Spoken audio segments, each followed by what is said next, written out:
السلام علیکم ورحمۃ اللہ وبرکاتہ۔ نحمده ونصلی ونسلم علی رسولہ الکریم، اما بعد فاعوذ باللہ من الشیطان الرجیم، بسم اللہ الرحمن الرحیم۔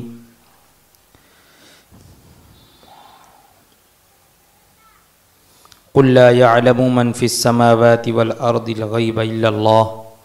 صدق الله مولانا العظيم وبلغنا رسوله النبي الأمين الكريم، ونحن على ذلك لمن الشاهدين والشاكرين والحمد لله رب العالمين۔ آئیے سب سے پہلے آقا نامدار مدنی تاجدار روحی فدا جناب احمد مجتبی محمد مصطفیٰ صلی اللہ تعالی علیہ وسلم کی بارگاہ بے کس پناہ میں ہدیہ درود نچھاور کریں۔ اللہم صلی علی سیدنا و مولانا محمد معدن الجود والکرم وآلہ الکرام وابنہ الکریم وبارک وسلم صلاة و سلاما علیک یا سیدی یا رسول اللہ صلی اللہ تعالی علیہ وسلم۔ درس جال حق میں اس سے پہلے علم غیب مصطفیٰ صلی اللہ تعالی علیہ وسلم کی نفی میں مخالفین کی جانب سے جو احادیث کریمہ کا مفہوم پیش کیا جاتا ہے تو اس کا صحیح معنی، صحیح مفہوم، صحیح ترجمہ، صحیح تشریح اور اس کا جواب اس سے پہلے ذکر ہوا۔ تیسری فصل ہے علم غیب کے خلاف عبارات فقہا کے بیان میں، یعنی فقہائے کرام کی وہ عبارتیں جو مخالفین پیش کرتے ہیں علم غیب کے خلاف، اس کا کیا جواب ہے۔ تو چند عبارتیں یہاں پیش کی جا رہی ہیں۔ دو عبارت ہے، پہلی عبارت ہے فتاوی قاضی خاں میں ہے کہ کسی نے بغیر گواہوں کے نکاح کیا تو مرد اور عورت نے کہا کہ ہم نے خدا و رسول کو گواہ کیا، تو لوگوں نے کہا کہ یہ قول کفر ہے، کیونکہ اس نے اعتقاد کیا کہ رسول اللہ علیہ السلام غیب جانتے ہیں، حالانکہ آپ تو غیب زندگی میں نہ جانتے تھے چہ جائے کہ موت کے بعد۔ اور دوسری عبارت شرح فقہ اکبر میں ملا علی قاری علیہ رحمہ فرماتے ہیں کہ حنفیوں نے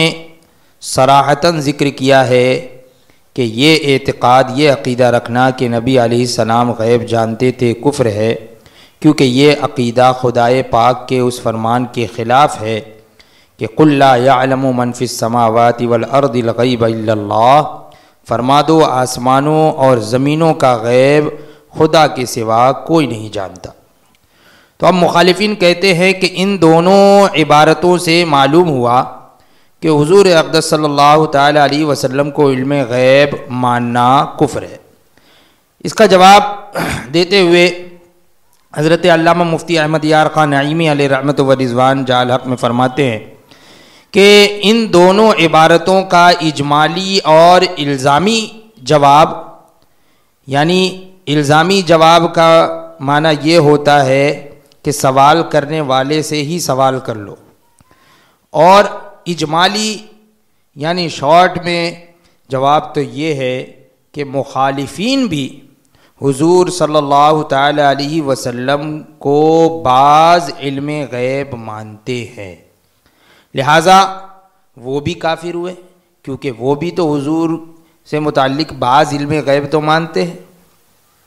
اگر وہ عبارت یہ پیش کر رہے ہیں تو وہ بھی بعض علم غیب مانتے ہیں، لہٰذا وہ بھی کافر ہوئے، کیونکہ ان عبارتوں میں یعنی یہ جو دو اوپر کی عبارتیں ہیں ان میں کل یا بعض کا تو ذکر ہے نہیں۔ یہ ذکر نہیں ہے کہ جو بھی حضور کو علم غیب مانے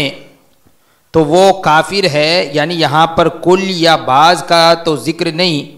بس صرف یہی ذکر ہے کہ حضور اقدس صلی اللہ تعالی علیہ وسلم کے بارے میں جو بھی علم غیب مانے تو وہ کافر ہے۔ اب خواہ ایک کا مانے یا زیادہ کا مانے، یعنی ایک بات کا علم مانے یا ایک سے زیادہ کا علم مانے، سب اس میں آ گئے تو وہ بھی خیر منائے، جیسے کہ اشرف علی تھانوی نے حفظ الایمان میں بچوں، پاگلوں اور جانوروں کو بعض علم غیب مانا ہے، یعنی اس نے اپنی کتاب میں ذکر کیا ہے کہ پاگلوں، جانوروں، بچوں کو بھی بعض علوم غیبیہ ہیں، تو وہ تو حضور کے علاوہ اور دوسروں کے لیے بھی بعض علم غیب مان رہا ہے۔ ایسے ہی خلیل احمد امبیٹوی نے براہین قاطعہ میں شیطان اور ملک الموت کو وسیع علم غیب مانا، یعنی انہیں بہت زیادہ علم غیب عطا کیا گیا۔ ایسے ہی قاسم نانوتوی نے تحذیر الناس میں تو کمال ہی کر دیا کہ ساری مخلوقات سے حضور صلی اللہ تعالیٰ علیہ وسلم کا علم زیادہ مانا۔ اب ان تینوں صاحبوں پر کیا حکم لگایا جائے گا؟ تفصیلی جواب یہ ہے کہ قاضی خاں کی عبارت میں ہے قالو، یہ تو اجمالی جواب ہو گیا پیچھے۔ اب تفصیلی جواب یہ ہے کہ قاضی خاں کی عبارت میں ہے قالو، قالو یعنی لوگوں نے کہا، اور قاضی خاں وغیرہ فقہا کی عادت یہ ہے کہ وہ قالو جب کہتے ہیں تو اس جگہ وہ قالو بولتے ہیں جہاں ان کو یہ قول پسند نہ ہو، جب قالو کہتے۔ شامی جلد پنجم صفحہ نمبر 445 میں ہے کہ لفظ قالو وہاں بولا جاتا ہے جہاں اختلاف ہو۔ پتہ یہ چلا کہ اس قول میں اختلاف ہے، اس پر فتویٰ نہیں ہے اور اسے فقہا نے مانا نہیں ہے۔ غنیت المستملی شرح منیت المسلی بحث قنوت میں ہے کہ قاضی خاں کا کلام ان کی ناپسندیدگی کی طرف اشارہ کرتا ہے، کیونکہ انہوں نے کہا ہے قالو، اور ان کے قالو کہنے میں اشارہ ادھر ہے کہ یہ قول پسند نہیں اور یہ اماموں سے مروی نہیں، جیسا کہ ہم نے بیان کیا، یعنی یہ ائمہ کرام سے مروی نہیں ہے، اور اسی لیے انہوں نے قالو کہا کیونکہ یہ فقہا کی عبارت میں شائع ہے، یعنی فقہائے کرام کی عبارت میں یہ بات بالکل شائع ہے، بالکل واضح ہے، یعنی فقہائے کرام حضور اقدس صلی اللہ تعالیٰ علیہ وسلم کے لیے علم غیب مانتے ہیں، اور اس کو معلوم ہے جو ان کی تلاش کرے، یعنی ان لوگوں کو بھی معلوم ہو جائے گا جو اس چیز کو تلاش کرے، تو ان کو بھی سمجھ میں آ جائے گا کہ فقہائے کرام کی عبارت کیا کہتی ہے۔ اسی طرح در مختار کتاب النکاح میں ہے کہ ایک شخص نے نکاح کیا اللہ اور رسول کی گواہی سے تو نہیں جائز ہے، بلکہ کہا گیا ہے کہ وہ کافر ہو جائے گا۔ کہا گیا یعنی کہا گیا سے مراد قیلا، یعنی کسی نے کہا، یہ فقہائے کرام کی عبارت نہیں بلکہ کسی نے یہ کہا کہ کافر ہو جائے گا۔ اس عبارت کے ماتحت شامی نے تاتار خانیہ سے نقل کیا کہ ملتقط میں ہے کہ وہ کافر نہ ہوگا، کیونکہ تمام چیزیں حضور صلی اللہ تعالی علیہ وسلم کی روح پر پیش کی جاتی ہیں، اور رسول بعض غیب جانتے ہیں۔ رب نے فرمایا ہے کہ پس نہیں ظاہر فرماتا اپنے غیب پر کسی کو سوائے پسندیدہ رسول کے، تو فرماتے ہیں کہ میں کہتا ہوں کہ کتب عقائد میں ہے کہ اولیاء اللہ کی کرامات میں سے بعض غیبوں پر مطلع ہونا بھی ہے، یعنی یہ اولیاء کرام بھی بعض علم غیب جانتے ہیں، بعض غیبوں پر مطلع ہونا یہ تو اولیاء کرام کی کرامات میں سے ہے، تو جب اولیاء کی کرامات میں سے ہے تو انبیاء کو کیوں نہ غیب حاصل ہوگا۔ ایسے ہی شامی باب المرتدین میں مسئلہ بزازیہ ذکر فرما کر فرمایا کہ اس کا خلاصہ اور حاصل یہ ہے کہ دعوی علم غیب نص قرآنی کے خلاف ہے کہ اس سے کافر ہو گیا، مگر جبکہ اس کو صراحتاً یا دلالتاً کسی سبب کی طرف نسبت کر دے، یعنی صراحتاً یا دلالتاً کسی سبب کی طرف نسبت کر دے، یعنی اس سبب سے اس کو علم غیب ہے، اگر اس طرح ذکر کر دے تو کفر نہیں ہے، جیسے کہ وحی کے ذریعے سے، الہام کے ذریعے سے، اللہ کی عطا سے، تو سبب کو ذکر کر دے تو کفر نہیں ہے۔ اور اسی طریقے سے معدن الحقائق شرح کنز الدقائق اور خزانۃ الروایات میں ہے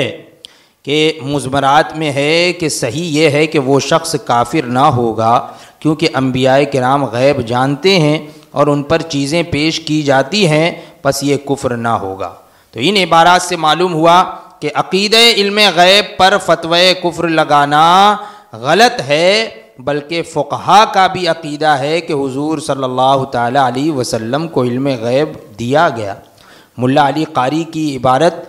یہ جو مخالفین ذکر کرتے ہیں، نقل کرتے ہیں، یہ پوری انہوں نے نقل نہیں کی۔ اصل عبارت یہ ہے جو مطلب واضح کرتی ہے، اس سے پہلے اصل عبارت شروع میں یہ ہے کہ پھر جانو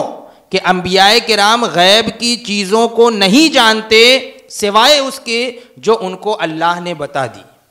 اور حنفیوں نے تصریح کی کہ جو نبی علیہ السلام کو علم غیب جانے۔ اب یہاں سے وہ عبارت شروع ہو رہی ہے۔ تو اب پورا مطلب یہ ہوا کہ نبی اکرم صلی اللہ تعالی علیہ وسلم کو علم غیب ذاتی ماننے کو ملا علی قاری کفر فرما رہے ہیں، نہ کہ عطائی، کیونکہ عطائی کو تو مان رہے ہیں۔ اور پھر ان کی عبارتیں اس سے پہلے ہم ثبوت علم غیب میں پیش کر چکے ہیں۔ خود ملا علی قاری علیہ رحمت و رضوان کی بھی عبارتیں ہم پیش کر چکے ہیں کہ ملا علی قاری نے حضور اقدس صلی اللہ تعالی علیہ وسلم کو تمام ما کانا و ما یکون کا علم مانا ہے۔ تو یہ تو ہم پہلے ہی پیش کر چکے ہیں۔ تو اب یہاں یہ ماننا پڑے گا کہ مفہوم اور معنی یہ ہے کہ بغیر کسی عطا کے، یعنی ذاتی علم غیب، نہ کہ عطائی۔ تو علم غیب پر یہ جو فقہا کی عبارتیں اور اس کو لے کر جو مخالفین اعتراضات کرتے ہیں، تو اس کا جواب اس طریقے سے یہاں پر مکمل ہو گیا۔